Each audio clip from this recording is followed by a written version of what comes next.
Transfer portal season, baby. We're going to talk the transfer portal, and the transfer portal here on the Sooner or Later Sports Show, a Hog Media production presented by Sleeper. That's Coop. I'm Jay. Thanks for pulling up here on the YouTube channel and listening wherever podcasts are downloaded and listened to while you're here. Please wipe your feet, like, subscribe, rate, review. Give us 5 stars. I don't think we deserve it. Go ahead and give us 5 anyway and gift it. So, on today's episode of the Sooner or Later Sports Show, we've got some goods to talk about, like the transfer portal. The Sooners actually got their first commitment. We're going to dive into that. Plus, more transfer portal because guess what? People are visiting right now. We'll wrap things up with more transfer portal and kind of theory, craft, and wish who we hope comes in and who we hope shows up. So, thank y'all. Coop, happy, what is today? Sunday, man? How's it going? It is Sunday. I believe it is Sunday. It is Sunday. I have to think about it. I'm all over the place. It's Sunday. it's when everybody's home, wife's a teacher, kids out of school, like, just don't know what stuff is. Like, what is today? What is yesterday? But, watching portal craziness, you never know either. You know what's funny as you say that, I think about that all the time when it comes to this time of the year. The 2 weeks of Christmas, Thanksgiving, and all the holidays that follow in between, it's usually always a blur because I know for most of y'all, like myself, we usually take off work a lot of the days around it. So because you're taking off work, you're not on a standard schedule. Now, if you got littles, you're probably waking up on a regular basis, probably doing stuff and being out and about and being active. But if you got kids that are like a little bit older or whatnot, a lot of the days just kind of like blend, right? Like for me, mine are, of course, both seniors. So senior in college, senior in high school. And like, I'm just like, I don't really see them because they're sleeping during Christmas break. And I'm just like, I'm off. Some days I'm kind of working, I'm available and I'm doing stuff. And then I look up and I'm just like, oh, dang, it's 7:00. What the hell is going on? I am so thrown off. And I'm also very much upset that I got to go to work on Monday. I know what you mean. With these times, like it's with no school routine. That's kind of one of the Yes. things that I love is because I know that you're going to be upset with me when I bring this up, but I'm gonna fight you. I mean, after a very, very long, lots of, because of family stuff going on since, Halloween time, even before that, this time has gone pretty fast. Well, today, after another funeral with the family yesterday, I woke up at 10 a.m. this morning. And I looked at the clock and I was like, hold on a second, what? And because I guess it's just like with work, you're kind of, the advertising world, a lot of people shut stuff down, about a week before Christmas. So, yeah. So I feel pretty good rested.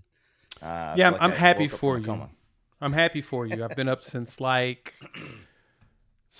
6, digging through text messages and all the stuff that's going on. And yeah, lack of sleep. So, but no, thank y'all for jumping in the chat. Feel free if you got questions and you want them to be answered as we go through, hop in that super chat, support the channel. We're going to really ramp that up going into next year. We'll probably do some, because we have the membership abilities here on the tubes. We also have them over on Patreon if you want to support the channel. Also, I need to make mention of this. This does also come in audio form. So if you ever miss the live and you want to listen to it download it while you're driving instead of trying to listen to it via YouTube, feel free to download the audio version. Just search for Sooner or Later Sports. You'll see me and Coop's face, and just like in the bottom corner of the screen, and go there, rate, review us, and give us 5 stars. That's where the rate review comes in. So we appreciate all of that on Spotify, Apple Podcasts, and all of that smash. All right, let us get us started, sir. Yeah, it sounds like, you probably turn up a little bit for the people. I'm good. I can hear you just fine, but, that's also me because I've got you turned up super loud. I digress. Coop, let's talk about it. The floodgates have now opened. The first commitment is in. It is, and There we go. Weekend has a tight end. Weekend has Not a tight end. Dude is he's not a small fella. He is a very, very large fella. Rumor has what it. is it? I don't want to say the height. You can He's say it if you want 6'8". to. He's 6'8". Okay, good. Roughly 269 pounds is what he's listed on ESPN. So yeah, he's Big he's a big guy. He's a big guy. Yeah, and yeah. So I mean, if you get that type of guy, now he's a tight end, so A legit tight end too. He's healthy. I've seen him actually, play tight end. So this is good. This is good because we have. The moment that I heard the whispers that this was going to be happening, I sent Gabe Eichert a message and I was like, "Hey, I think that you're going to enjoy watching tight end performances again." And then when he committed, I was like, "All right, start watching your film because we got to get it in the weeds for this." But we need a few more of these guys. But the guy out of Texas, so obviously good connections. Yes. Weatherford, Texas, so he's a little bit of a Western Texas strength there. So, but he is big, and even when you're that big, you've got obviously great wingspan. So the blocking is going to be something that's going to help this run game because that's something that you got to get fixed going into next year is the progression of the offensive line. But started out with here. We want to run a lot of 12 personnel, and this is a good start. Yeah, for the uninitiated, Weatherford, Texas is just outside of Fort Worth. I think roughly about 20 to 30 minutes. It's probably similar to being out in probably like more McKinney to Dallas ish. So, but it is going West Texas, but this now brings him closer to home. He'll be a senior. He only has 1 year left of eligibility. He has played in 33 consecutive starts at Florida. Yeah. If there's one thing that gets me excited about that is the fact that the dude's durable. Yeah. He gonna show up to work. Right? You know what I'm saying? Like that's kind of something that we like hearing is a dude's able to show up to his job. He's going to be healthy. Well, he should be, knock on wood, but he's played 33 straight. And no, the numbers themselves aren't just eye-popping. And this is the reason why. I wanted to make sure for the uninitiated on here to explain. If you ever watch Billy Napier's offense at Florida, I was talking to my guy that covers the Florida Gators, and he said, yeah, his numbers ain't a reflection of his ability. It's more so the reflection of the way the offense was ran. And if y'all watch Florida, you should understand, right? Over the last few years in the Billy Napier era, ain't really on Hayden. Now, he wasn't perfect. His grades are okay. But I do think that he contributes to what we're trying to do overall, right? Like there's no reason for us to be upset. His receiving grades are fine. And he does a really good job of getting open. He doesn't do a whole bunch of drops. He's not a yak monster, which we'll talk about what that means in a minute. But for the most part, our dude is a guy that can catch and he can block. So he gives you a combination of both. Something that we felt like we haven't had in a while, right? Yeah, and he led, in all the receiving categories. He led this year. He led last year in 24. And then he was he was the second leading, receiving yardage guy at tight end in 2023. So, obviously that's more of an offense thing. But this is you guys got to give a shout out to somebody who's no longer here, but then to Ben Arbuckle for really showing and highlighting Jaron Kanik this year because, you had a proof of concept. You're like, this is what we did with a linebacker, with a guy who played, an H-back type of a role, quarterback in high school. This is what we did with him. Like, if you come here, we can actually do a little bit more. And, immediately at 6'8", you go, well, what is this going to look like in the red zone? Because that's where I kind of got excited. Exactly. And I'm glad that you pointed that out. I think that's probably one of those things that I think people should know this is, like you said, in 23 as a freshman, he was, second on the tight end side for them. In 2024, he was number 4 in receiving yards on that Florida team. You had Elijah Badger at 800 yards. Chamiri Daiki had 783 yards. Eugene Wilson has 266, and he had 207. And that's with who? DJ Lagway and Mertz as your 2 quarterbacks, right? 2025, going into this year, you had Vernell Brown had 500 yards. Michael, Strudevant had 400 yards, and then Hayden Hansen had 254. He was 3rd on the team in receiving. That should tell you something about how, and he played in all the games. So that should tell you about how Florida operated last year. And if I'm not wrong, I think Sturdivant was a pretty big portal addition out of Purdue. I think he was. No, he wasn't Purdue. He was, I think, UCLA. Yes, UCLA. Okay. He was UCLA. Okay. Cal, and then UCLA for 2 years. Okay, so there you go. So, yeah, he was a big portal addition. With Lagway at the helm and everybody else who was with the Wisconsin transfer the year before, Florida's passing attack has looked like ours from last year for the past 2 years. Right. It's just not been good. At all. Their passing attack hasn't been there.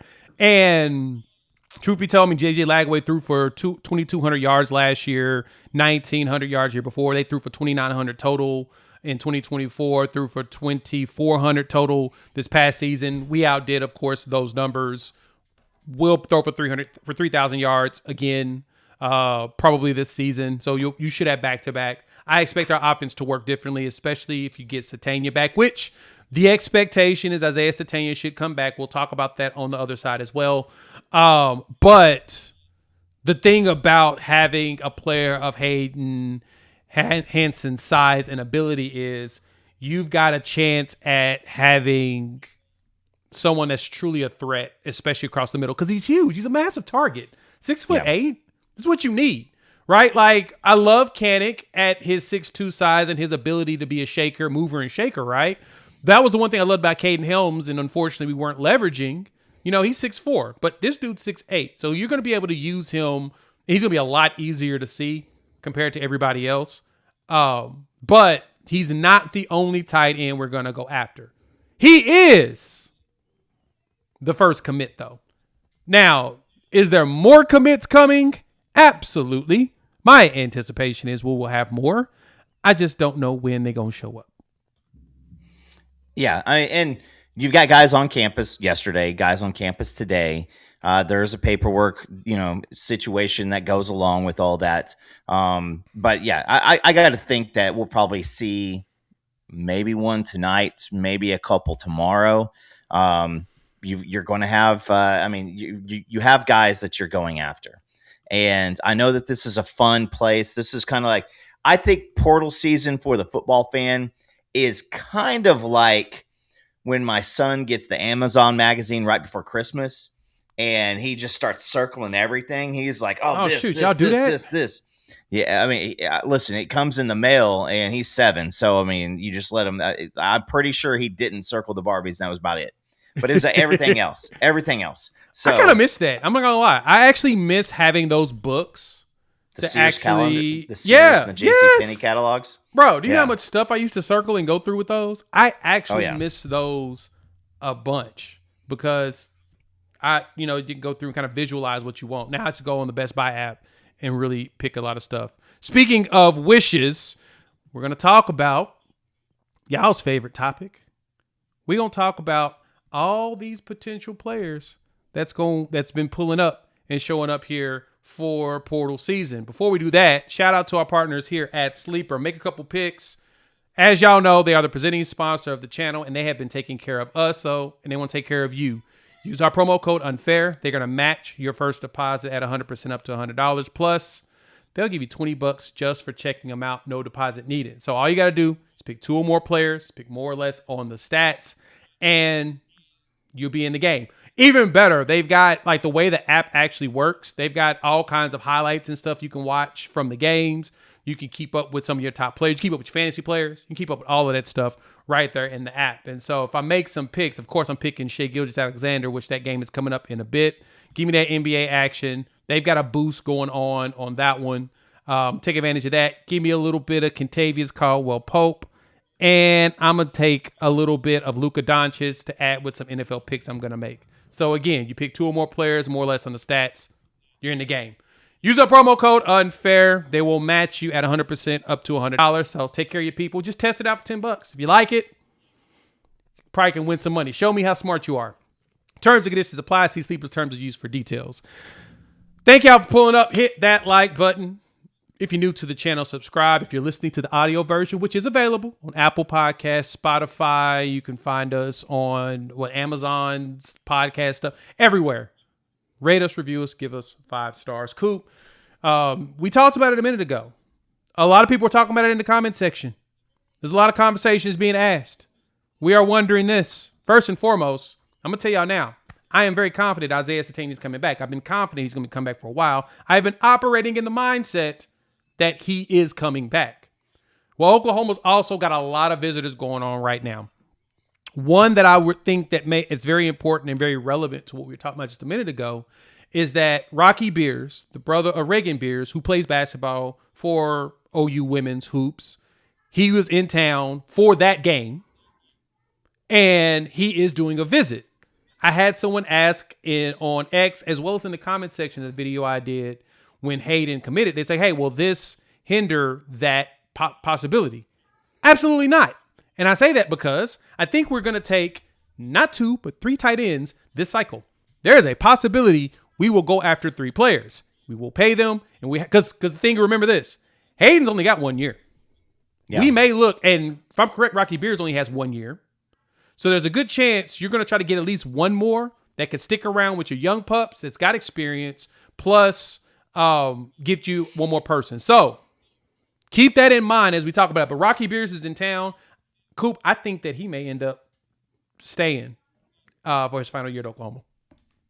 Yeah. And I know it's a big joke in our founders podcast, but he is related to Reagan, who is on the girls basketball team, the women's basketball team. She's a stud, still best player on the team. So obviously he knows what the campus is going to look like. He knows all the stuff that he's going to need to. So I think that, and I bring this up a lot, and, just watching the Broncos trying to close out, get the number 1 seed. So pretty happy about that. Boo. Yep. But watching this, Sean Payton does his methodology of, I'm going to put more weapons on the field than you can defend. Also, with what we saw this year, Brent Venables is okay with going with an efficient offense out there, but your defense is still going to be the winner. So I'll say this for everybody. A lot of folks wanted Cam Coleman. A lot of people want, some of these TJ Moores and stuff like that. But I think that the upgrade that we're going to see at receiver, I think the progression with the offensive line, Brent Venables wants to make this offense better and more reliable. But don't get it twisted. We're not going back to Lincoln Riley days on offense. So we're going to go out and we're going to upgrade a lot of these offensive pieces. We're going to be able to hopefully run the ball better. And, I saw it in the offensive line, same situation. The offensive line's got to get better. We got to get some more depth. We've got 4 starters that are probably slated, unless you get somebody that is an absolute stud at center to take over from Michaela. But I think that we're going to be happy with this, to be functional receivers, because you go back to like the 2000 year, you got, Curtis Fagan, Damian Mackey, Antoine Savage, Antoine Woolfolk. You've got an absolutely, legitimate receiving room, but nobody's really that number 1 star wide receiver. I think some of the guys that we're going to end up getting are all going to be, in that Satania level. And if you got more of those, that's good. We had a lot of guys who, were in and out. Yeah, we did. And that's something that, if you guys checked out any of the videos I've made over the last couple of days, I made videos specifically around what our roster looks like as far as who's there and what's available. So I'm going to actually find the most recent screenshot I took, and I'll add that picture up here so that we can kind of talk through it.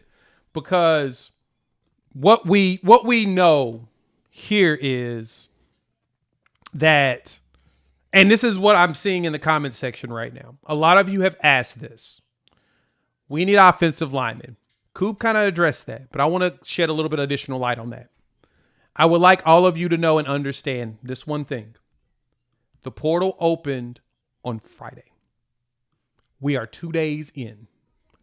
What you see is not all of what's going to be in the portal done. People are now, more players are entering the portal. Like there's one player that we were looking at. It was a Santana Alo Tuatopola over at Georgia Tech. He played at IMG. He plays center at Georgia Tech. He played at IMG with David Stone and Jaden Jackson. Jaden Jackson actually tweeted at him whenever he saw him hit the portal. Yep. That's a center that I expect us to pick up the phone and make a call at. But I say that because you're seeing the Ohio State linemen hit the portal right now. You're seeing Alabama linemen hit the portal right now. Guys that are former 4s and 5 stars. You're seeing some of the Penn State guys now slowly starting to trickle out finally, even though you would have thought they would have left when James Franklin left. Some of them are coming in. My point is you're just now starting to see the lion's share of the better talent that you all want start to hit the portal now.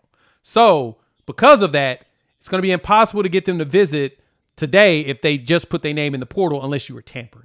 And a lot of these people try their hardest not to look like they're tampering, so they always wait an extra day. The ones that don't do that, the ones that end up on visits not too long after they show their internet portal, is typically because their coach got fired. So they've been kind of in limbo for a bit anyway. I wanted to clear that up because I've seen a lot of people ask those questions. Keep your eyes open. They're gonna start. You're gonna start seeing more of that stuff. But there was someone mentioned that about receivers. We'll talk about them in a minute. Here's what the roster looks like right now. So yeah, if y'all can see on the screen, in green are players that are graduating, so they have no more eligibility. Pink are players that are in the portal, and this is our 2 deep. Shout out to our lads for you to see that. They are. This is what we look like right now. So this is the first set as far as the 3 deep goes. Coop, when you look at this, you kind of recognize that, we got a lot of players that are still floating around that we should be good. Like offensive line wise, I actually have another one that actually shows what the actual roster looks like, and I'll post that in a second. But these are the players that are gone and what we're probably going to go after. So if you noticed, we ain't got no tight ends. Mainly because Trinae Washington is your redshirt freshman, and then you're bringing in 2 more in Ryder Mix and Tyler Ruxer. Now, if I'm correct, Ryder Mix tore his ACL at the end of the season last year. One of them got hurt. Yeah, I can't remember. Yeah, I think it was Mix. But so because of that, he's not going to be ready for next season. He's out. So you got Trinae Washington, you've got Tyler Ruxer, and then you've got Kay McIntyre still here, and so is John Locke. Now you got Hayden Hansen. You're going to probably go get some more. Most likely at that position because you kind of need it. Yeah. And, Trinae Washington, that's an absolute, he's a stud athlete. He is an athlete. Where's he going to end up? Is it going to be defensive end? Is it going to be tight end? From the offensive line, I mean, yeah, you've got Fasusi. You know that as a player, as if you're wanting a big left tackle, there's a lot of guys that are hitting the portal, and people are like, "Oh my God, he was an X4 star or X5 star." Mm-hmm. I mean, news flash for everybody. That don't mean shit. Keelan Keeley, top 5 player. He hasn't done anything. And so when you go to the portal, when you go to the portal, you are typically going, I want to go start somewhere else. Right. And you're wanting starter money. So when we're having the conversation with the Keelan Keeley and we say, all right, look at Taylor Wine, look at our Mason Thomas, we can develop you. You got better raw assets than these guys do. So let's get you in here. They're going to offer him money as not a starter. And Exactly. you don't offer starter money to a guy who couldn't play across the street. It just is what it is. So yeah, with the offensive line, a lot of guys out of LSU. LSU's offensive line was pretty crappy this year. And there's a lot that we're seeing too with LSU probably tampering with, previously slated guys. So I would just say, like you, Jay, this is day 2. The people who've thrown their names into the transfer portal, prior to this, a lot of these guys want starting minutes. So if you're saying, all right, we got a center and we got a right guard spot that's up for grabs as of right now, and the center's iffy, I'm just going to be honest with you guys. Like, you're going to have to get a backup at Virginia Tech. You're going to have to get somebody who's got raw talents like a Tyler Guyton. When we got him from TCU, he needed some time. He needs some time to be coached up a little bit, and that's who they're going to go after, because we did get rid of a lot of dead weight that we've been frustrated by, with for the past couple of years. And I would also say, just like we saw Foje and Fasusi come in this year, I mean, watch for a guy like Deacon Schmidt.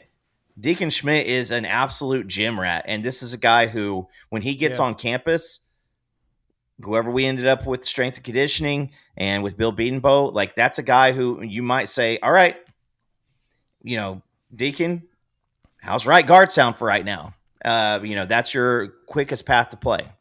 Yep. Remember, that's the other thing to go with that. And I see this comment, and Michael, I want to address you because I want this is more of a, people aren't realizing timelines. Let's put it this way. A lot of you aren't realizing or recognizing the timelines that's going on. So Michael says this, Jay, all that dude's going to cost, and Nagy hasn't demonstrated he will pay for O-line. The O-line that is visiting now is a former walk-on from Virginia Tech. So, Michael, let me help you out with that. How long has Jim Nagy been here? Nagy has not been here. He's been here since the end of February. His contract was approved in March during that board of regents, right? So what portal did he have to work with? The spring one. And if you recognize how the spring portal works, that's the leftover portal. The main portal season is fall. This one, the winter one. The winter portal is the main portal one, because that is usually when the best players go places, because this is their opportunity to go into spring ball and have a chance to actually play in the fall. When you get a guy in the spring, it's because someone got hurt and you need an emergency Band-Aid because you're now way too young. On top of that, Deacon Schmidt wasn't cheap. He was also one of the top interior offensive linemen in high school, but that's a high school player. If you want seasoned guys, we got to wait till they hit the portal. We're just now seeing a whole bunch of them hit the portal today. So how do you know he's not spending if you haven't seen it yet? Let's put it that way. That's the one thing we need to keep in mind. And I'm pointing this one out because I've seen a few people say this. Nagy hasn't demonstrated. How do you know? We got Jake Krell as an edge. They've demonstrated they're going to pay for players they feel like can play early. Yeah. Fasusi was paid for. Foje was paid for. EPL was paid for. You've seen players get paid for. I'm just telling you now. They're spending money on players that they feel like can play. We just got to wait until the ones are. Now, you're going to start seeing this because, right, as you said, Coop, we have 4 linemen coming back that we know should start. Michael was really good when he was healthy. He got sick. He'll be back. David Stone, the entire defensive line is back. Everybody on the defense, for the most part, they can come back. It sounds like Kip Lewis is back. He's paid for. Should be excited about that. David Stone just re-signed. Jaden Jackson. Like, you're going to start seeing a lot of these players and stuff. Now, we don't do that announcements like everybody else. You know what I'm saying? Now, let's see who pops up in the portal that we truly can go after, that we feel like can compete for the starting job, but also be okay with not starting. This is the last thing I want to point out. And I think this is the one thing I hope a lot of people just understand. And this is no attack on any of you, but I want you guys to think about it this way. Like I said, I provide the information. You do whatever you want to. If you if you think I'm wrong, that is just fine. But I'm going to provide you with the info. If you got 4 players that are starting that you know are going to start, it's kind of hard to get former starters from other schools with years of experience to come in if they don't feel like they got a chance of beating those dudes out. Seriously, not all these players are looking for competition. I've seen some players that we have actually gone after not pick Oklahoma because they weren't going to get a chance to start. They knew it. But if I go to this other school, which is a little bit weaker, they're going to start day one. So I ask you, what player do you want to put on the bench? Are you benching Fogier? Are you benching Fasusi? Are you benching EPL? Are you benching Michaela? If you tell me the player that you plan on benching, then feel free to tell me what player you want. I have no problem with hearing you at that point, but you've got to tell me a player that you plan on benching. My rant is now over. And I would have to say this. Texas Tech, Sooner Cowboys, you said it perfectly. Texas Tech has gone out and spent money. So you've got 22 starters. You need about 50 players on your team. And look at the Kansas City Chiefs right now. If all your money is in a few different players, then you need to just hit home runs on absolutely everybody else. And that's where Texas Tech, I mean, we knew when we were watching BYU, that team was not very good. If you caught our show, the last one we did, neither Jay and I really fully believed in Texas Tech. They go out and score 0 against Oregon. Don't think Oregon's defense is really stellar. Indiana has a situation where they're going to get Josh Hoover, which he's thrown for a lot of yards. I do believe that. But he's being guaranteed a starting spot on a team that's still in the football playoff. They also got a wide receiver.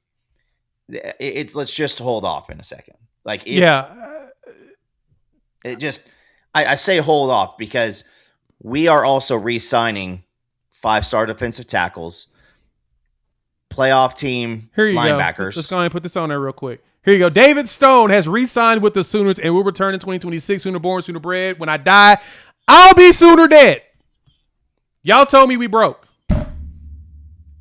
I promise you, Miami threw north of $2 million at him. Buddy, there was so many teams that were throwing money at David Stone. I know for a fact they were on the background tampering. Be what it be. That's what it is. Now, on top of that, now let's leave off of this conversation, Coop. Visitors. There are more visitors that are happening that are coming up. So, Lloyd Avant, the running back at Colorado State. Let me explain this one. Talked about this in another video. I had a lot of people give me I got a lot of venom when I talked about him. He comes in with 2 things that he can provide for you. One, he did play for Kevin Wilson at Tulsa. So Kevin Wilson has a really good idea, work ethic, if he's going to come in and grind. He's a good returner. We don't return kicks very much. And the only punt returner we had was Satania. And when he was good, he was awesome. Except for that one time he fumbled. And all y'all hated him after that. But then he did it again against Alabama. And he actually ran it far. And everybody was excited. So we kind of we were mixed emotions there. Avant's going to be a really good return guy and give you another supplemental back to go behind. Torrey Blaylock, Xavier Robinson, Jonathan Haddon, who y'all know I am high on. Zephyr Walker. He probably will outbeat the Zephyr as he needs to get a little bit bigger. But he gives you an additional component. Let me add to that, though. Wide receiver. So Hayden Hanson's your tight end. I'm thinking Rocky Beers joins. Right now, Trell Harris, wide receiver out of Virginia.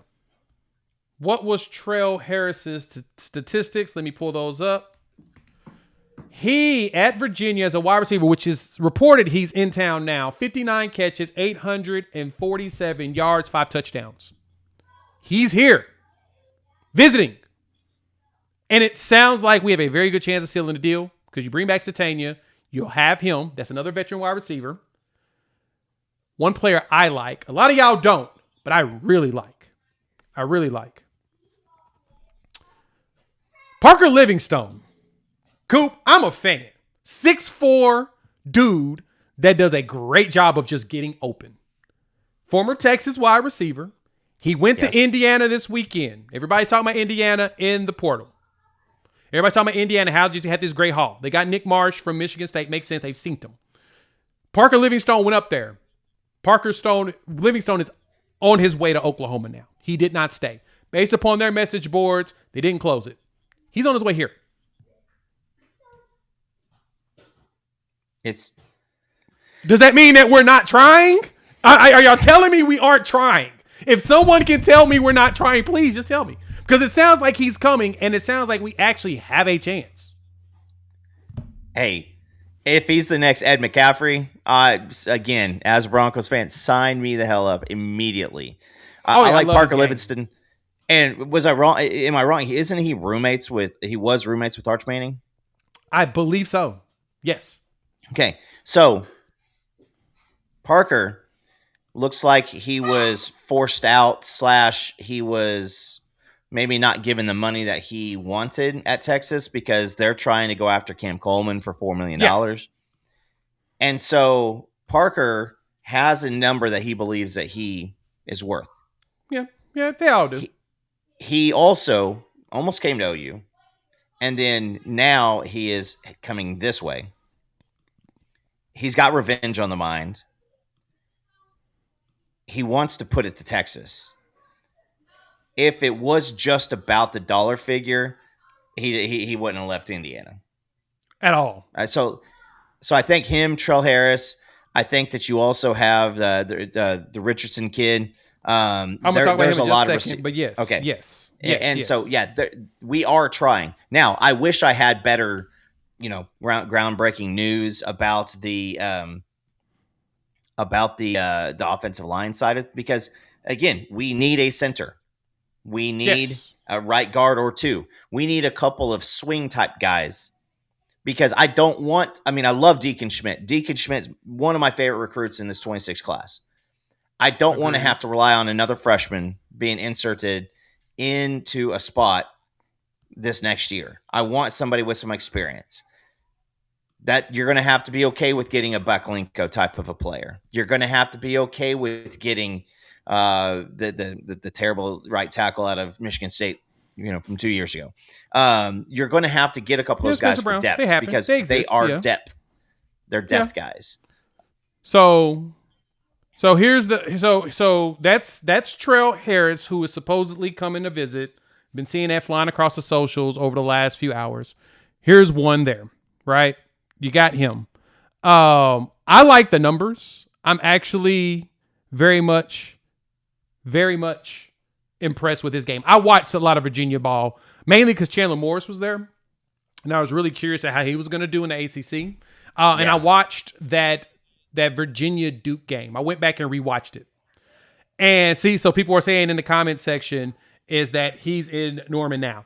59 catches, 847 yards, 5 touchdowns. Y'all like that, right? 6 foot, 200 pounder, knows how to get open. He does a great job of just getting open, period. So that's one play. And now somebody said, like I said, they're saying in the comment section, he's here. That's all that matters. I'll talk about Elijah Thomas in just a minute. Just remember, he is a true freshman, and there's a reason why typically true freshmen don't play, but I'll explain in a second.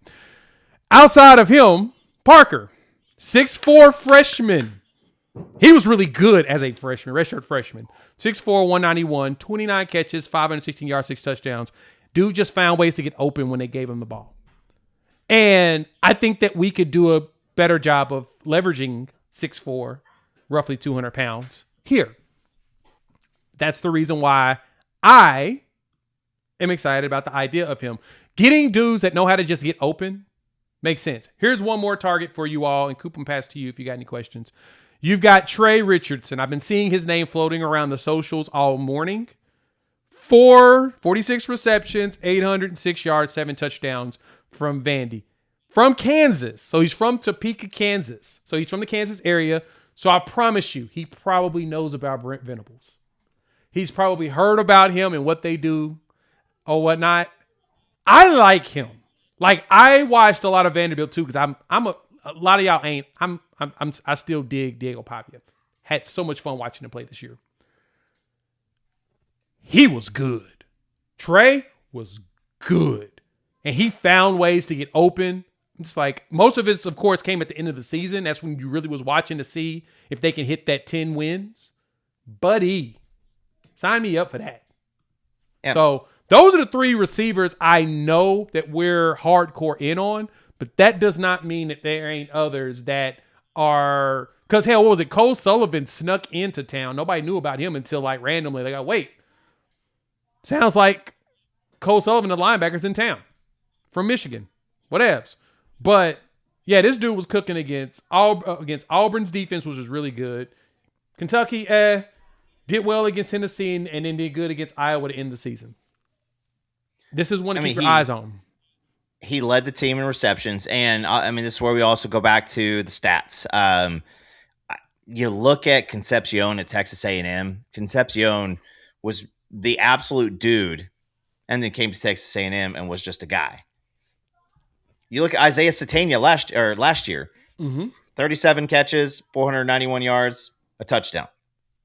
Nobody expected him to turn into this. Some guys are going to be gamers, and some guys are going to be throwing up massive stats. And so I just want to say, like, that's where you go, okay, listen, Nagy's looking at these people from when I got to build a roster like I had to do in the NFL. I got to find people who are willing to do the blocking out at wide receiver, because how many times we see a play blown up because of a piss poor block on the outside by Deion Burks. Love Deion Burks, but if you're not a good blocker, you can't play on this team. Trey Richardson led the team in receiving yards. Is that right? I believe he was either first or second. Let me go look at Vanderbilt real quick. Let me pull up Vanderbilt. Let me go to their check stats. That out. I believe it was the top. He was third in receptions behind the tight end Stowers and who was this? Junior's Sherrill. Yeah, Junior was their top guy. He's 5'11" as well, but he had 54 catches. But Richardson led them in yards at 806, and he was tied for the most touchdowns at 7. Tell you everything you need to know, right? Did pretty well. Also, I think that is more of a run-based offense. I think that Mateer is going to give them a better option if Mateer, does have some progression after seeing the SEC in year one. So I like this receiver crew. If you can bring in, Rocky Beers to go along with the Hayden, the tight end currently, if you can bring in Trey Richardson, Parker Livingston, like the offense gets the boost that you're wanting. And we're working on it. That's where we're working, because you need a few depth pieces over there on the defensive side. Yeah, both. But on offense is where we're putting our focus right now. Exactly. Well, it's a combination of both. Like, you've got defensive players visiting. We're going to talk about them in just a second. I also want to point out what the depth chart looks like today, because someone asked about Elijah Thomas, and I want to answer that. I'm going to do that. We're going to show some respects, though. It's a sleeper. Before we keep going, let's talk about our partners over there at Sleeper, our presenting sponsor for the channel. We have to give them a shout out. If you have not checked them out for daily fantasy ball, you are missing out. They're more than just season-long fantasy, and they've got some great promos and options. Like right now, if you use our promo code UNFAIR, they're going to give you $20 just for signing up. And if you decide to make a deposit, use our promo code. They're going to match your deposit at 100% up to $100. And so all you do is go inside of the app, pick 2 or more players, pick more or less on their stats, and boom, you are in the game, and you can make up to 1,000 times your money. So turning those game days into paydays. Also, inside the app, cool stuff. They show you live stats.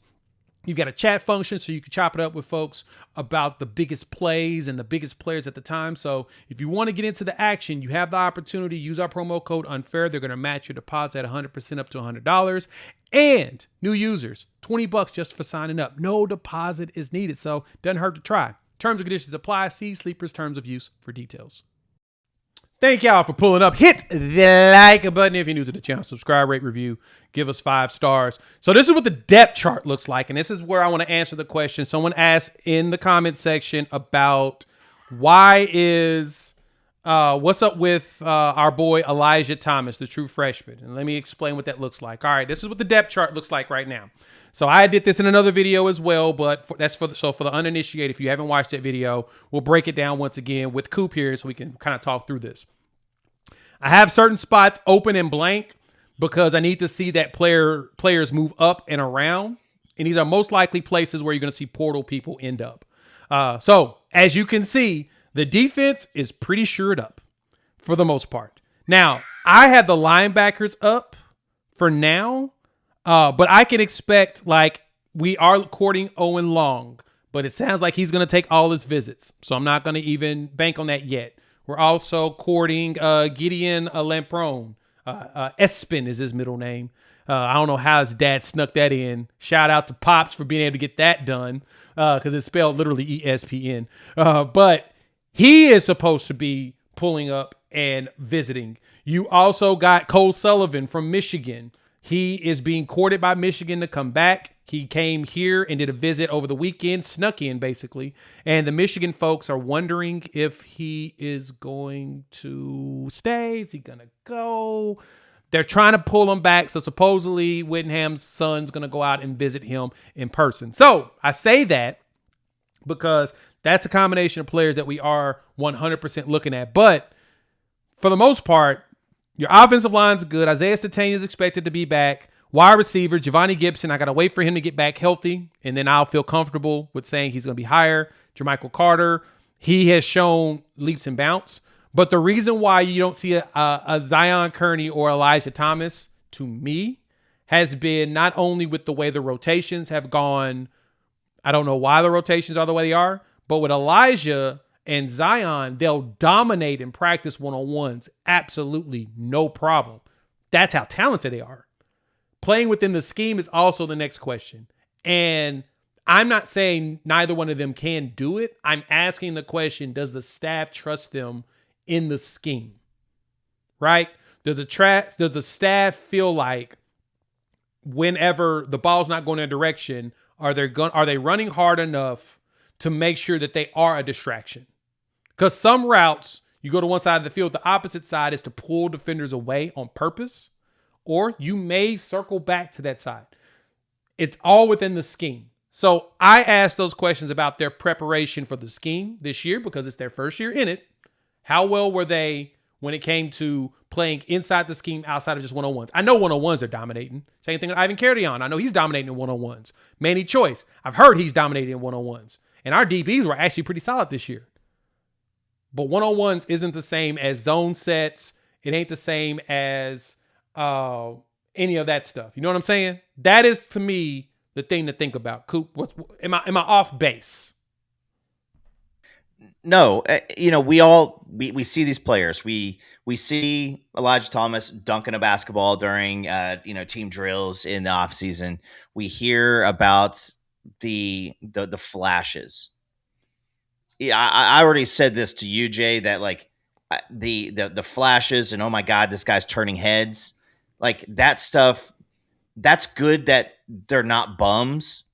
And I think sometimes when you talk about a wide receiver like Elijah Thomas, sometimes it's to motivate him. Hey, we're seeing what you're doing. We want you to keep progressing. Sometimes it's to talk about the guys behind him and saying, hey, I see this dude's balling out here. You guys need to show me something too. Right.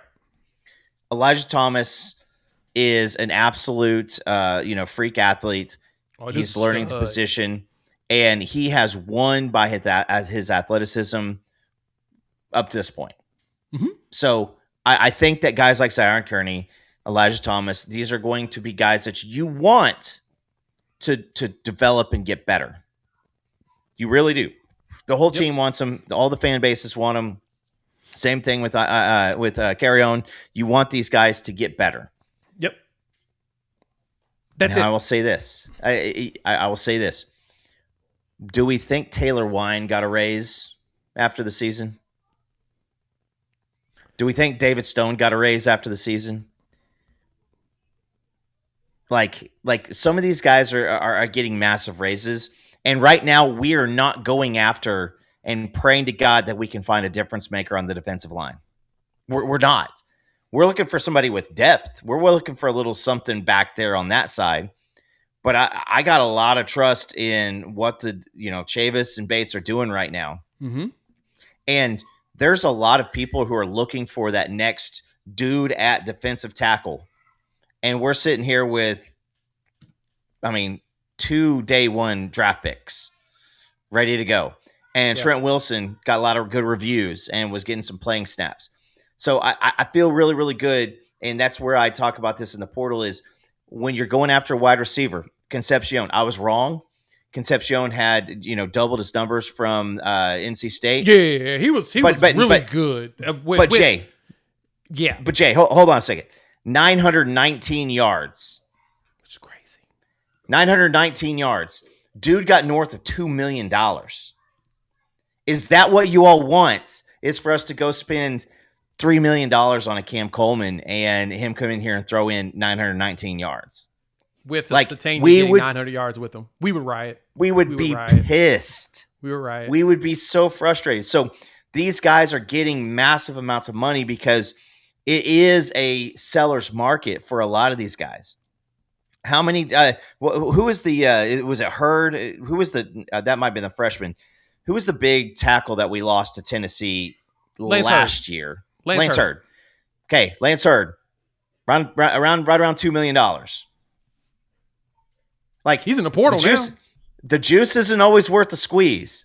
And missing out on some of these names and numbers, like Isaiah Satania, that was a massive win for the staff. So again, we have seen Jim Nagy in this role now for right at a year. No, he is no, he is no. He has not yet. Not even yet. It's at the end of January, right? February 26th is when he was announced. Okay. So to me, I say that specifically because the portal was closed when he got hired. So this is his first winter portal. This is his first end of season portal to fill this up. This is his first time getting the opportunity to do that. And I only point that out. Right. I just want everybody to understand that we ain't doing this from lack of trying. This is his first. He's now doing what we paid him to do. They've been evaluating not only this roster, but other rosters as coaches have been getting fired and players that could potentially hit the portal. They've been prepping for a lot of this. So now you're starting to see, as kids get in, you're seeing visits happen.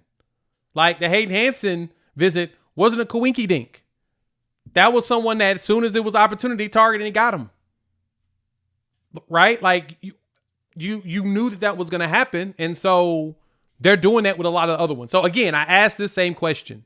And we'll talk about tight end in just a minute. We'll wrap up with tight end and then talk about the games coming up. But for Nagy to be able to provide us with what y'all want, you got to give him more than 2 days to go start going after guys. Like I said, the starting lineman for Ohio State just entered the portal today. So who are we going to fire? Who are everybody keeps saying Michael is the one that they want gone. So what starting center that's in the portal right now do y'all want? A lot of you are really good evaluators. Y'all tell me who. Because I know y'all don't want to bench Fasusi. I know y'all don't want to bench Fozier.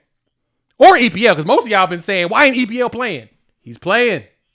He's literally playing as we speak. So Coop, am I crazy? Who should we bench? No, it's not crazy. And what time? What is January 19th? Is that the national championship game? Yes. So there's still more going to be in the portal in too. I will venture to say that the portal opened 2 days ago, and the portal will probably, the main bulk, 99% of it is probably going to be running until the second week of February. Yeah. And that's if no coaching changes happen. That's if no dudes go out and, a coach somewhere has the domestic abuse deal. Literally the portal is going to be going again for another month and a half. So we're going to see guys hitting. You're going to have the conversation. David Stone just re-signed. That news just broke while we're on air. So that means that is now done.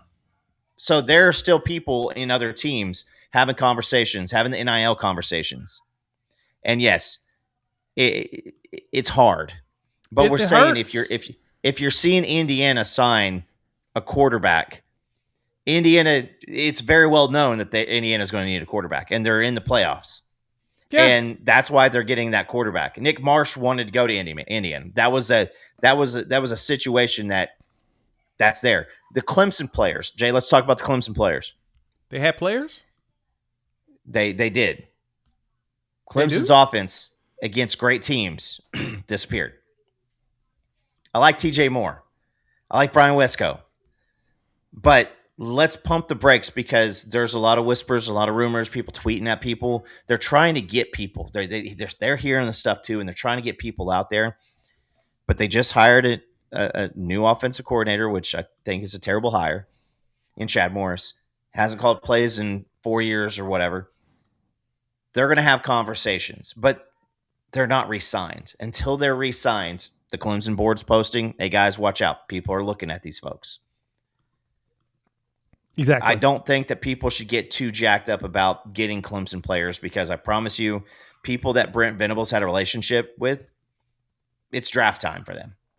Yeah, we're kind Like, of. Yeah, it's been a while. And a lot of them as don't bad even as know they who Brent played, Venables is. and as bad as they were this past season, do y'all want any of those dudes? Like, for real? I mean, give me some depth.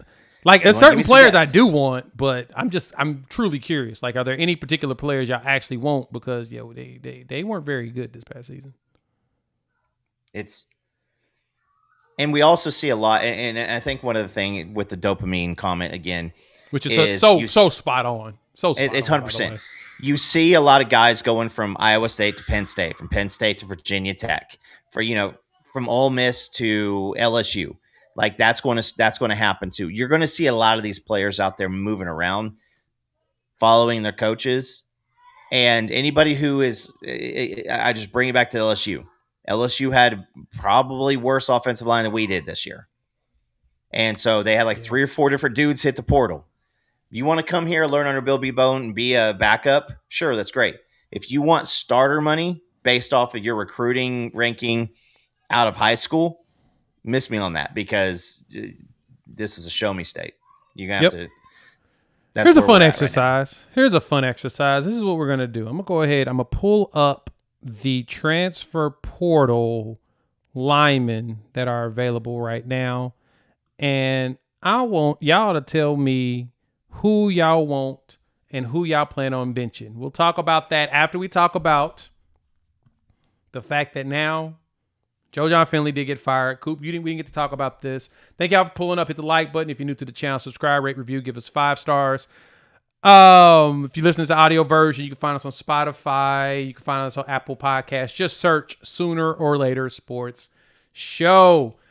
Cool. Joe John Finley, the report came out earlier this week that he will not be retained. Now Oklahoma is in the market for a tight end coach. So thoughts on Joe John Finley no longer being here. You know, he's a former Sooner tight end. He is Sooner born, Sooner bred. When he die, he'll be Sooner dead. Loves the school. Just did not work out with his position. What do you think about that? I mean, outside of maybe firing Ted Roof, is this kind of like the coaching change that I've been through a lot of, like, when are we firing this son of a bee? Like, if somebody's not producing top tier talent, that's what we want. I think Joe John Finley, I'll go with, he was not a good coach, but I will also say, like, did we ever really get a chance to see? Because you had Mark Andrews. After Mark Andrews, you get Grant Calcaterra kind of come in through the same time frame as him. And he started, then he got the concussion issues. You had Stogner, same situation, starts looking like he's going to be somebody, and then he gets that hit. I can't remember. I want to say it was like Kansas State or TCU or something like the Baylor maybe. And then he gets the hit, the staph infection. He never can come back fully. And since then, the tight end room has just, you're running out Braden Willis out there, who is just full on effort. Braden Willis, and Jared Gannick, like, those guys just tried their ass off. And since then, it's just been a health issue after health issue after health issue.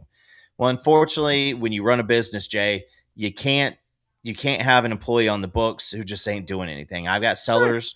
You're sitting out there and you talk a great game and you land these massive sales appointments, but unless the cheddar starts coming through, a sales appointment had never made me money in my life. It's always been a close. And so he quit doing it. He quit doing anything. I think Jaron Kanik almost saved his job, potentially. So good. Wish him the best. Maybe he goes somewhere else, gets some tutelage and improves. But man, he's just not. I'm glad it's over. I'm glad it's over. Yeah, it just didn't work out. That's kind of one of those you chalk it up to the game. And someone asked the question, what's some of like the best players on the level of a Cam Coleman that we've gotten out of the portal? I mean, I think Dominic Williams was considered one of the better interior guys in the spring portal when we pulled him in. Kendall Daniels was really good, and he actually played very good as well for us. You brought in a Walter Rouse who ended up starting on the left side and held two guys up by himself for Dylan Gabriel to throw a game-winning touchdown. You had some players, right? Like, but the thing is, and I say this all the time, specifically and purposefully, Oklahoma likes their recruits. And they try to find ways to make sure they're playing their players. Because here's the thing, like with Indiana. Indiana just picked up Josh Hoover, senior quarterback from TCU. Didn't they just recruit a quarterback in high school? And this is the third straight transfer quarterback that they've had. So should we ignore their recruiting and they just only going to portal quarterbacks nonstop? I mean, if y'all are okay with that, then I will totally jump on the bandwagon with you all that we should be doing that in the portal. But I never want to hear anybody talk about recruiting again. Ever. Not one word ever about recruiting. Yeah. That's what I ask. Like, and I am dead serious about that. It's either you're going to get every single player out of the transfer portal and alienate your players on your roster, or you're going to get all recruits, alienate transfers, or you're going to try to mix it up. And that's what we do. We really like our recruits. We really like our players. And so we're developing them and getting them on the field in time. It just takes time to do that. Yeah, they're 50-50 in the playoffs. I think we're about 70-30 right now in transfers to recruits. So yeah, this year it's been 50-50. Last year it wasn't. Oregon is very good at that, but they also lose a lot of players. They shuffle players out nonstop. So if you like teams that retain their players and focus on growing and building something bigger, we're on that side of the boat. Whereas a lot of other teams, like I said, Indiana lives in the portal right now. But I mean, they brought in all JMU players and then they supplemented what they needed. And that's the only reason why they're so high is because literally Cignetti brought all his dudes from JMU and he just started to supplement what he needed around those. So in theory, they're less than that when it comes to quote unquote transfers. If you talk about the players that Cignetti brought with him year one.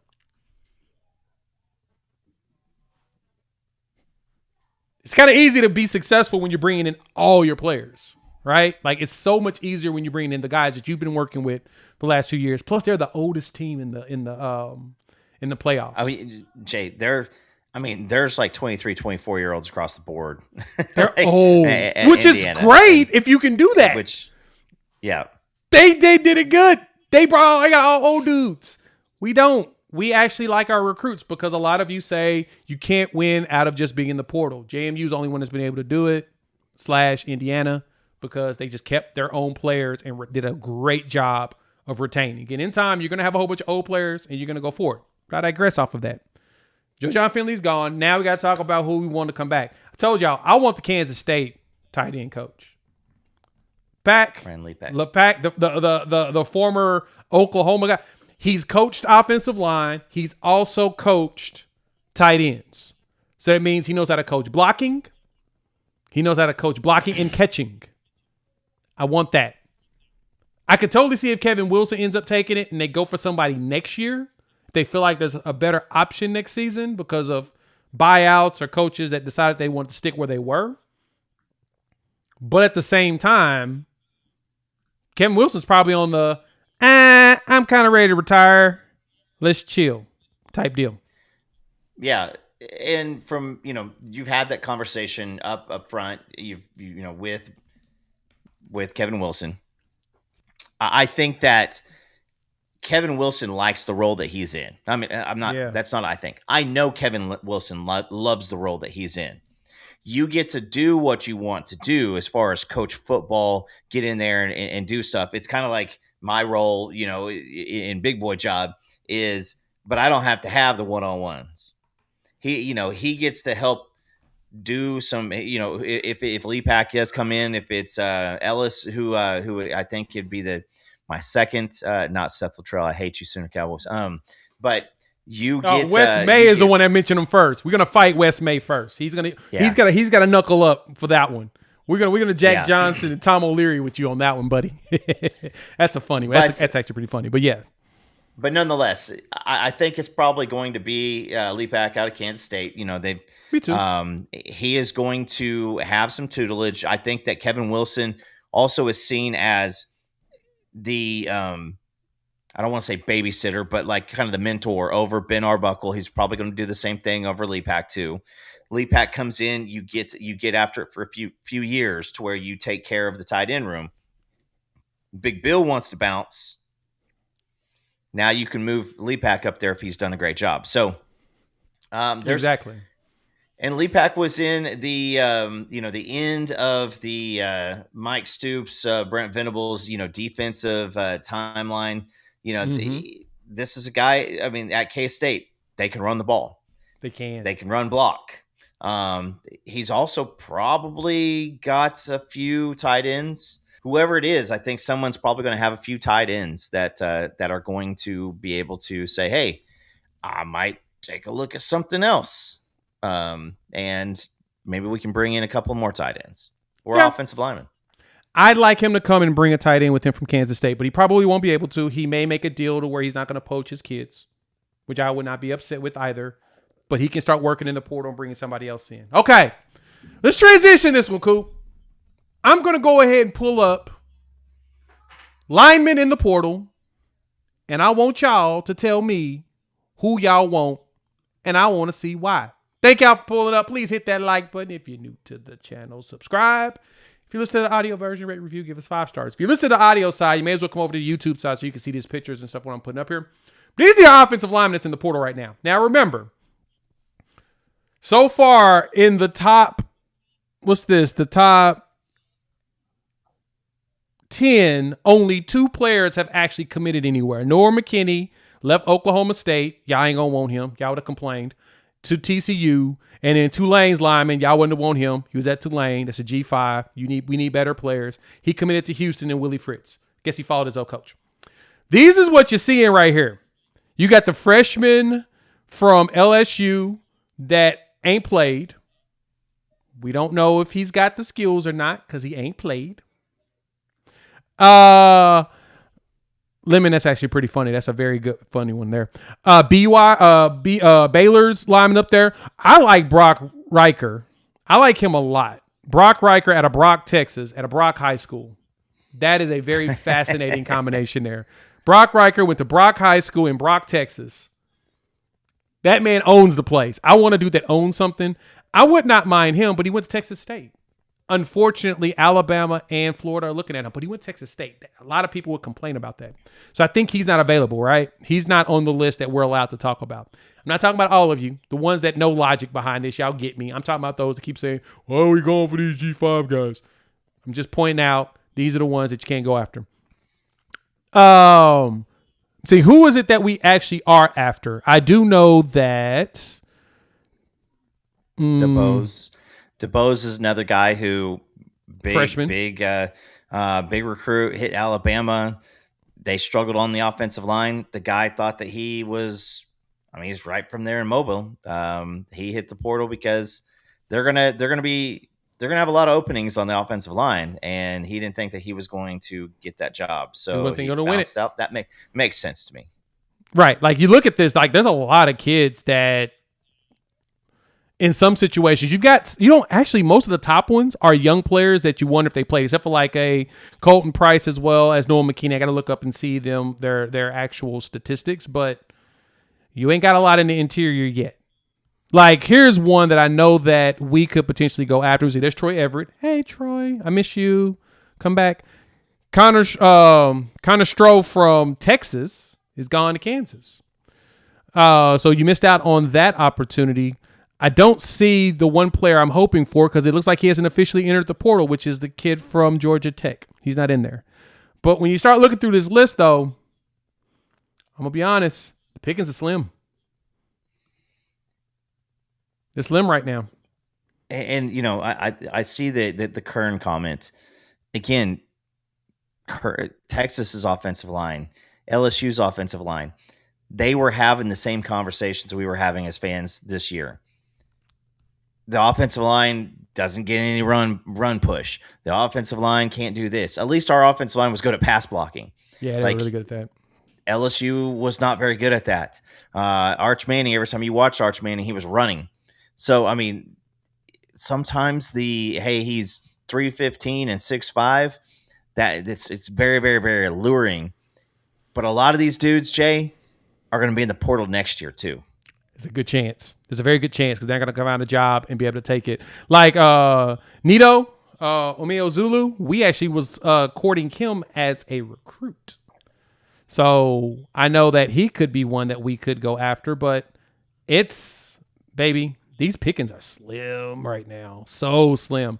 So my point behind this little exercise, like I totally get the Curran, the freshman. He started 5 games. Their offensive line was not that great, but I think we could make him better. Sure, I'd be intrigued by him, but keep this in mind. It actually would be funny if he actually showed up for a visit too. Not going to lie. I think I would laugh. But the one thing I want y'all to keep in mind with this is we not done. Cool. Tell the people. 2 days. The portal, we only 2 days in. This portal about to continue to jump. It's going to be going more for players. another 40 days at least. Yes. But hey, I mean, these guys weren't able to do anything. Fasusi played. I mean, once Fasusi, hit the field, he was on the field unless he was injured. Never came out. Yeah, and, never came out. These guys at Texas and these guys, I mean, watching some of this stuff to where on the Connor Stroh, I mean, he's not getting recruited by freaking Ohio State, Tennessee, Alabama. He went to Kansas. Even there was that Karis Curran, the kid that we talking about. He's the one with paperwork problems. LSU ain't put his paperwork in yet. Yes, and that's going to be a big tamper. There's a lot of that, and I've seen. I mean, fair Sooner Cowboy, fair. I don't even know if thin's the word. But I will say, there was an article mid-season. I want to say it was right around the OU game, to where they said basically at this point you just can't play Connor Stroh.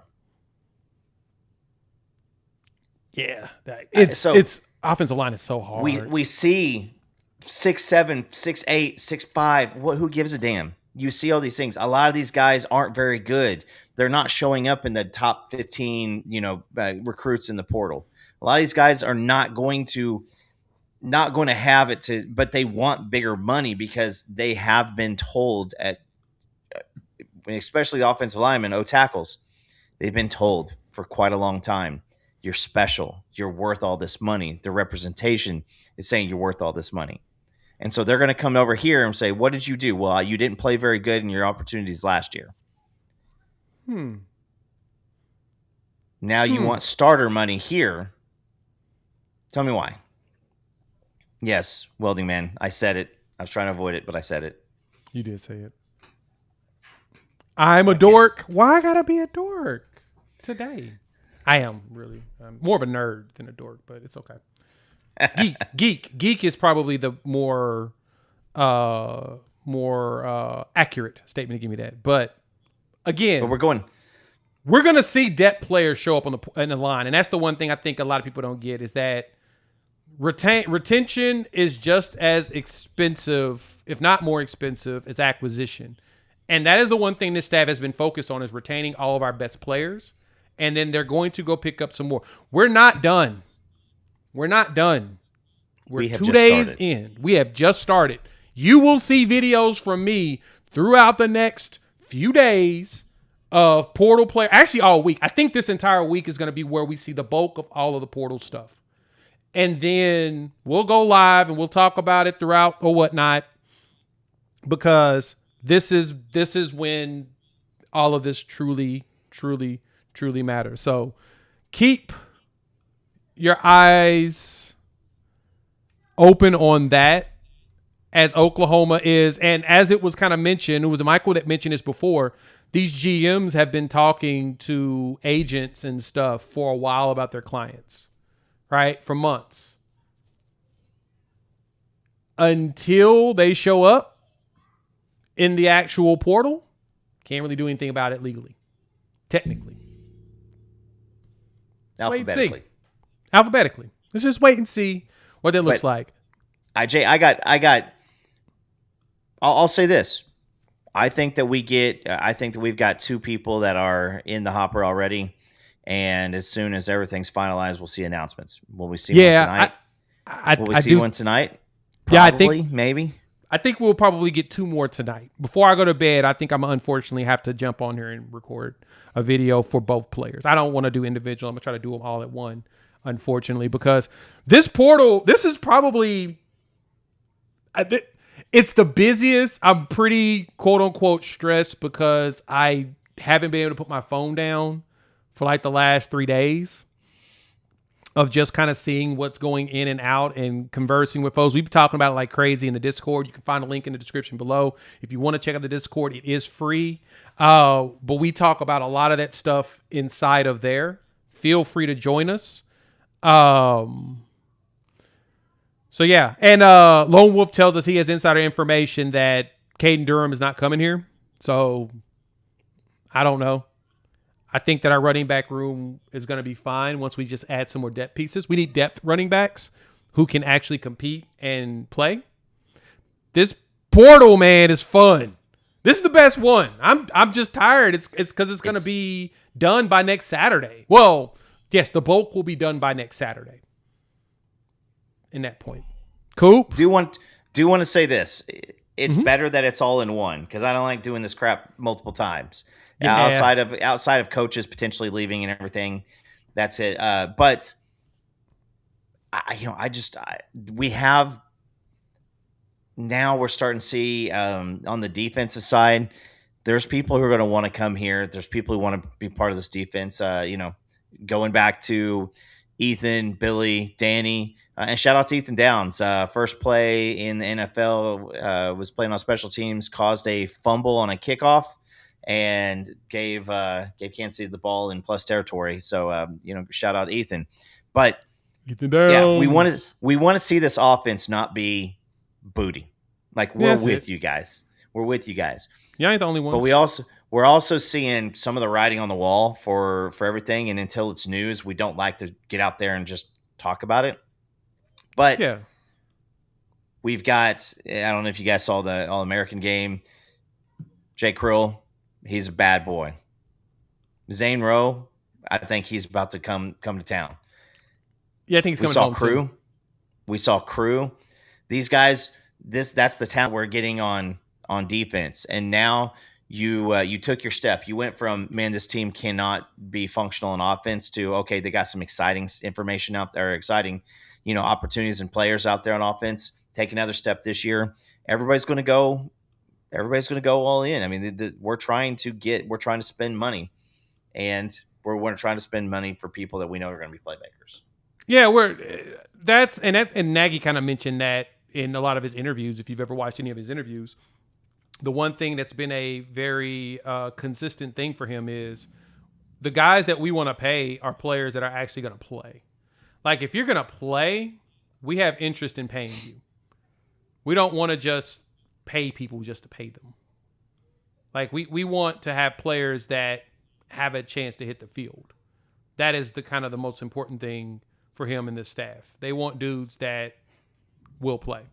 So that's something to keep in mind as we talk about a lot of this. It's who's all going to actually make it into the game or whatnot for this roster. So let's look at the Saturday game. The playoffs. I want to get this adjusted so we can talk about it. Yeah, Texas Tech losing 23-0 is hilarious to me because they spent as much, if not more, than Texas, Ohio State for their roster. Yeah. Indiana ain't spent nowhere near them. But Indiana is just, like I said, a bunch of older dudes has been together. Keep that in mind. In the 2027, thanks, Kyle. I will fix that right now, actually. I will get you guys a new link in the description. Terrible. It's Coop's fault. It was my He fault. clicked the button. He clicked the button. But Coop, how you feeling about these games? While I get this Discord link for everybody. Well, we had a microphone issue on Wednesday, which ended up being a headphone issue. So I only got to pick the two, but I went 2 for 2-0. You did. You know, I saw Oregon. I just said I don't believe in Texas Tech. Thought it was going to be a low scoring affair. And then I saw the Miami win too. Really felt like that was it. I would have been wrong on the Alabama. So now I'll say this, man, Jay, I'm after all of the Lane Kiffin nonsense. Am I right to say that Lane Kiffin has won? I mean, Ole Miss has won more games without Lane Kiffin as coach than with Lane Kiffin as coach? No, meaningful. Ole Miss has won more without him. Really? So where I'm going with this, Ole Miss looks like they look like they're a team of destiny. They really are. They do seem like it. And I'm starting to kind of feel like we might get us a little the two storylines. I think we're going to get an Ole Miss Indiana game in the national championship. Man, I got to say that I think Miami has that awesome defensive line. I just think Chambliss is like grabbing wet soap. He is just not.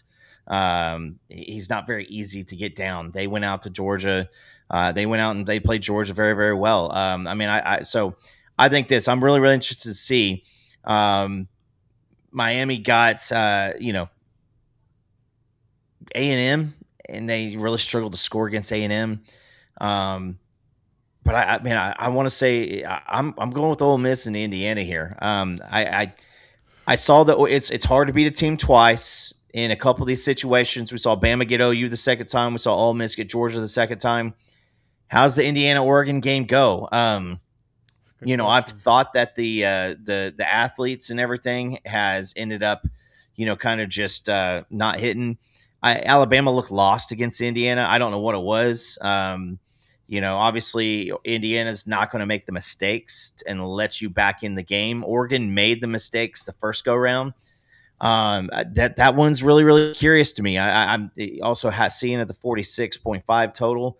That's got me a little shook here because I thought it'd be a little bit lower scoring affair. But I'm not fully 100% on Indiana, but I feel like I'm kind of trending that way. Are they going to be able to do it? Are they going to be the ones that beat the same team twice in the same season? Yeah, that's going to be what's going to be tough. I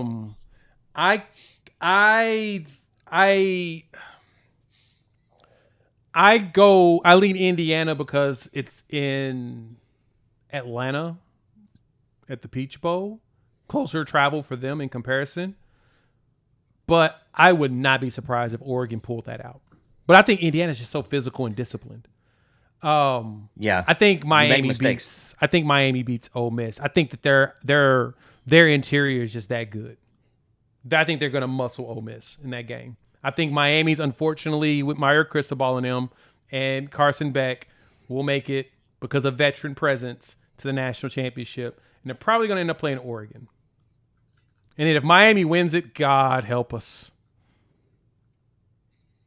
It's going to be wild. Just know that. I mean, I'll just say, I fear for all the cocaine in Florida if Miami makes it to the national championship because Irvin's going to be on the prowl. And I mean, shout out to Michael Irvin. I mean, you get it. It's been a long time since he's been able to be happy. Cocaine on the prowl. Since he's going to be happy. I'm done. I think we're done there. I think we should go ahead and just end it there. This man just talked about this man on his on that stuff, and yeah, that's wow, Coop. Wow. You seen Michael Irvin. I don't think that he's all jacked up on Mountain Dew. I'm just saying. I mean, Chip, he might be jacked up on Mountain Dew at this point. He looks slim and all of that stuff. All right. Well, I'm done. All right. Thank y'all for pulling up. Hit the like button if you're new to the channel. Subscribe. Thank y'all for the interaction in the chat. If insert smoke crack with me, bold.gif. Done with you, Topher. Kick him. You gotta go. Love y'all. We'll be back Sunday. Prayfully, we'll get more commitments over the next few days, hours. I'm expecting some more to show up. So when they do, we're gonna talk about it. We're gonna argue with y'all about who we like, who we don't like, and all of that stuff. So hit that subscribe button and make sure you hit the bell notification so you don't miss any of the content. Plus, shout out our partners over there at Sleeper, man. Go check them out. Drop $10 in there. Use our promo code UNFAIR. They'll match you. And that'll show them that y'all love the channel and y'all love that they're willing to support us so that we can chase this dream. We'll see you all soon. And have a great Monday morning of work because it's going to suck for all of us. Peace. Yeah.